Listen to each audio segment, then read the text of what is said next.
बच्चों, मैं प्रवीण कुमार झा आपको कैरियर नेशनल इंस्टीट्यूट के चैनल पे स्वागत करता हूँ। बच्चों, आज हम लोग इस क्वेश्चन को डिस्कस करेंगे।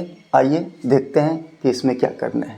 तो सबसे पहले हमें दिख रहा है कि एक फंक्शनल इक्वेशन दिया गया है एक्स एंड वाई में, और इस इक्वेशन में डेरिवेटिव का यूज किया जा रहा है। कहने का मतलब ये जो है डिफरेंशियल इक्वेशन का रूप लेगा। ठीक है। अच्छा, अब डिफरेंशियल इक्वेशन जब हम सॉल्व करेंगे तो दो तरह के सॉल्यूशन होते हैं, एक जनरल और एक पर्टिकुलर। यहाँ इनिशियल कंडीशन दे रखा है, यानी कि हमें पर्टिकुलर सॉल्यूशन फाइंड करना है। अच्छा, अब वैसे भी इस फंक्शनल इक्वेशन का जब तक हमें फंक्शन नहीं मिलेगा तब तक हम लोग इसकी समेशन नहीं कर पाएंगे। तो पहले इस फंक्शनल इक्वेशन को सॉल्व करके फंक्शन निकालेंगे, और फिर इस फंक्शन का 1 से लेके 100 तक का हमें क्या निकालना है, सम निकालना है। चलिए, तो अब निकालते हैं इस फंक्शनल इक्वेशन का पर्टिकुलर फंक्शन। चलो, तो फंक्शनल इक्वेशन दे रखा है f of x plus y is equal to f of x into f dash of y plus f of y into f dash of x. ये हमारा functional equation दे रखा है। चलिए, अब यहाँ से हमें एफ एक्स फाइंड करना है। चलिए, तो यहाँ पे आपको दिख रहा है बेटा, इसमें डेरिवेटिव्स का यूज किया जा रहा है, और f ऑफ 0 इक्वल्स टू 1 है, यानी कि फंक्शन में 0 रखने पे 1 आ रहा है। कहीं ना कहीं इसमें f डैश के फॉर्म जब दिया गया है तो f डैश की भी कोई एक पर्टिकुलर वैल्यू चाहिए। तो इसके लिए हम क्या रख लेते हैं, x को और y को दोनों को एक बार 0 रख देते हैं इस फंक्शनल इक्वेशन में, और देखते हैं क्या होता है। क्योंकि जब हम x को 0 रखेंगे तो ये f ऑफ 0 बनेगा, है ना। तो f ऑफ 0 के केस में बेटा इसकी वैल्यू हम यूज कर सकते हैं, इसीलिए हमने ऐसा सोचा है। अब इसको रखिए तो ये कितना हो जाएगा, f ऑफ 0 प्लस 0, यानी कि ये 0 हो गया।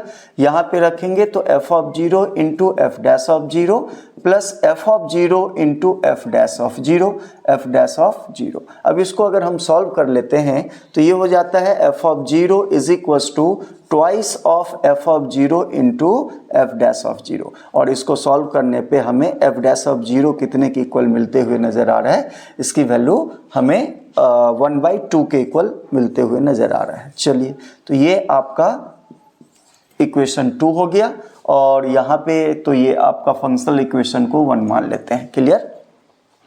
तो अब जो है मोटा मोटी हमारे पास क्या क्या आ गया है, f ऑफ 0 की वैल्यू पता है, f डैश ऑफ 0 की वैल्यू पता है, यानी कि फंक्शन में 0 रखने पे 1 दे रहा है, और उसी का डेरिवेटिव में 0 रखने पे हाफ दे रहा है। क्लियर है। चलो, अब इन दोनों का यूज करके हम fx कैसे निकालेंगे। अब fx निकालने के लिए एक चीज तो हमें दिख रहा है कि y को इसमें क्या रखना पड़ेगा, 0।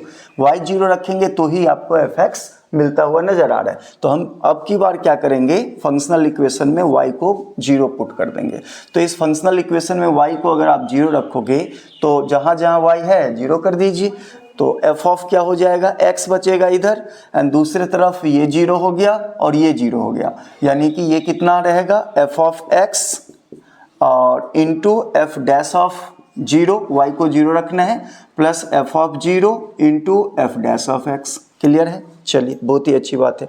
और F dash of 0, F of 0 की वैल्यू ऊपर से हम यूज कर लेंगे।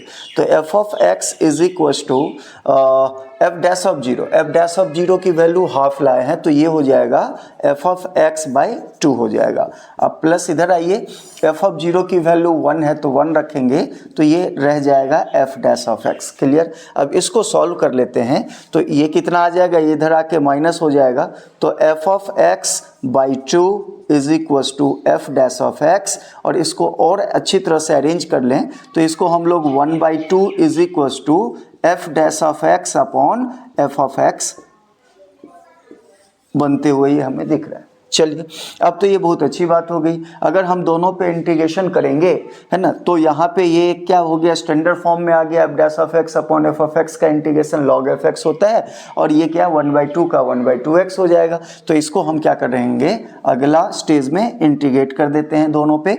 तो इंटीग्रेशन करने पे इंटीग्रेशन ऑफ 1/2 dx हो जाएगा, और इधर हो जाएगा integration of F dash of x upon f of x हो जाएगा dx। अब इसको सॉल्व कर लेते हैं, तो ये हो जाएगा x/2 इज इक्वल्स टू, यहाँ सॉल्व करेंगे तो ये लॉग ऑफ क्या बन गया बेटा, एफ ऑफ एक्स, और c के साथ आएगा क्योंकि ये हमारा इंडेफिनेट इंटीग्रल से एक आर्बिट्रेरी कांस्टेंट जोड़ेगा। तो ये यहाँ से हमें fx निकालना है, तो उसके लिए हमें c की एक पर्टिकुलर वैल्यू चाहिए, बिल्कुल मिल जाएगा। इसीलिए तो ये पर्टिकुलर पॉइंट जो है वो शुरू से ही इनिशियल कंडीशन दिया गया है। तो अब यहाँ पे x को 0 रखने पे f ऑफ 0 1 हो जाता है, तो ये इसका यूज कर लो। यानी x को 0 रखने पे ये कितना हो जाएगा बेटा, 0 is equals to f of 0 कितने के बराबर 1, यानी कि log ऑफ 1 प्लस c। तो यहाँ से c की वैल्यू कितना आ जाएगा बेटा, 0। अब ये c की वैल्यू 0 निकल गया है तो रख दो। तो x/2 is equals to log of fx, और ये c तो 0 हो गया। अब यहाँ से आप fx की वैल्यू निकाल सकते हो बेटा। तो fx की वैल्यू कितने के बराबर हो जाएगा, तो log हटेगा तो एक्सपोनेंट बना देगा, e के पावर x/2 हो गया। ये हमारा पर्टिकुलर फंक्शन आ गया, यानी कि इस फंक्शनल इक्वेशन का जो फंक्शन है वो ये है।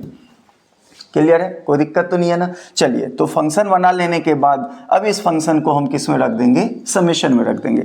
अब आगे आएगा समेशन का काम। तो स्टार्ट कीजिए समेशन का।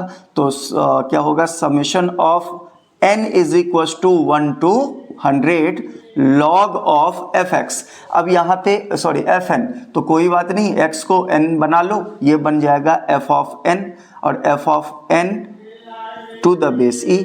f ऑफ n की वैल्यू यहाँ से निकाल लो, x को चेंज करके n लिख देना। तो summation of n is equal to 1 to 100, और यहाँ पे कितना आ जाएगा, यहाँ पे हमारा x/2 चल रहा है। तो log of f of n, तो f ऑफ n के फॉर्म में e के पावर n/2 हो गया, और बेस में e है, यहाँ से ये बाहर कर दो और log e to the base e 1 बन जाएगा। चलिए, तो summation of n is equal to 1 to 100। अब n/2 में से हम 1/2 को बाहर कर देते हैं, और ये यहाँ पे n हो गया। अब बताइए, समेशन ऑफ n का मतलब क्या होता है, नेचुरल नंबर का सम, 1 से लेके 100 नेचुरल नंबर का सम। तो क्या कितना आएगा, 1/2। फॉर्मूला क्या होता है, n इंटू n प्लस 1/2। तो यहाँ पे n का मतलब कहाँ तक सम लेना है, 100 तक। तो 100 इंटू 101/2।